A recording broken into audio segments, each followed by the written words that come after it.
Welcome to the Obesity Medicine Podcast with your host, Dr. Matea Rentia, board certified in internal medicine and obesity medicine. Here, we talk about a path to metabolic health, and we have real conversations about chronic weight management and living a full life.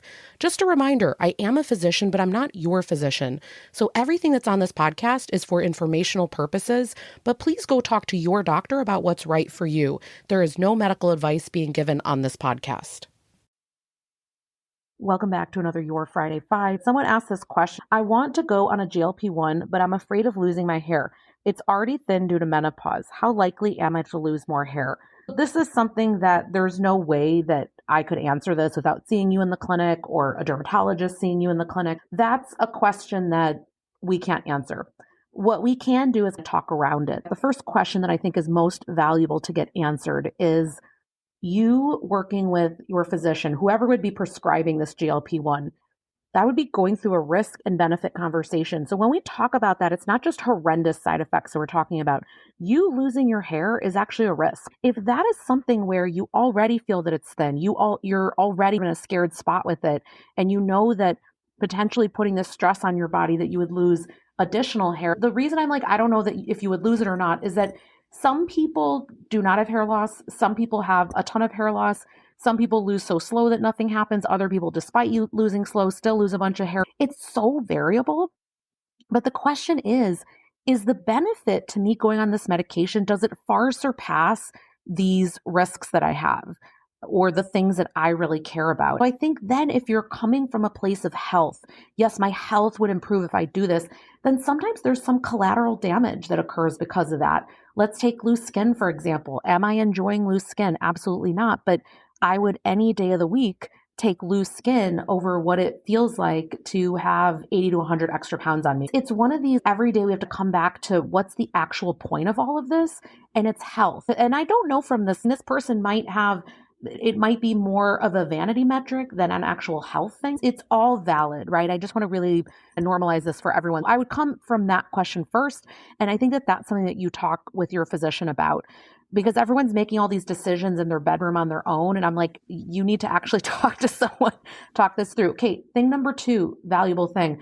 You need to see a dermatologist. If this is already a concern, forget if you're going on a GLP-1 or not. There are things that can be done for hair loss. There are oral medications. There are topical things you can do. There are different supplements you can take. And the reason I don't just get on here and I'm not just like Nutrafol for all, it's because you all have different medical things going on. So it would be irresponsible to have the same blanket recommendation for everyone. I would have the conversation with your doctor, and then I would 100% see a dermatologist, and maybe even seeing the dermatologist before you ever get on the GLP-1, so if they can already have you on treatment and you already have a plan in place before this occurs. But this is a risk. And I think I just had this thought a long time ago. I don't even care if I go bald. Fine, I'll buy some wigs. I'll do whatever's necessary. But to me, health is just, it has to be my North Star, because if I let skin or wrinkles or any of that other stuff get in the driver's seat, it just leads to a very distorted sense of life for me, because you never can win with that. I hate to break it to everyone. We age.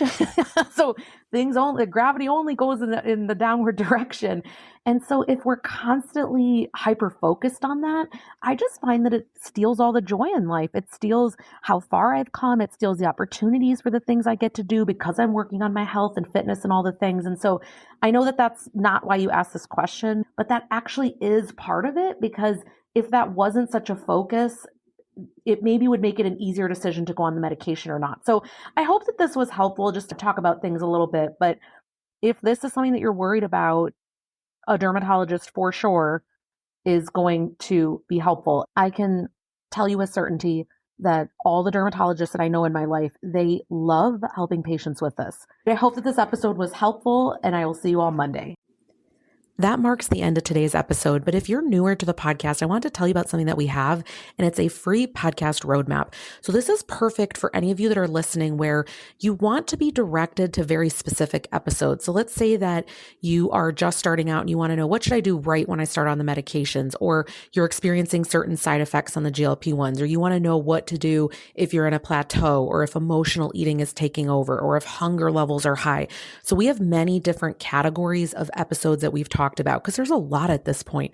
So if you want to be able to navigate that very easily, we have it broken down by category and also the episodes that are there, and we hyperlink to everything. So you can just click on it and find the episode, easy peasy. If you want that, you can go to rentiaclinic.com/podcast roadmap. We'll have it linked right here underneath the show notes where you're listening. And you can go ahead and get that free resource so that it makes it easy for you to navigate, because I know that it's really hard when someone has an established podcast. I am such a podcast fiend, listening to podcasts all day long. And when I find one that I love, but there's a lot that are out there, I am so lost. So I hope that you enjoy this free podcast roadmap. Again, the link to get to that is going to be rentiaclinic.com/podcast roadmap. I hope this is helpful, and let me know if you have any questions.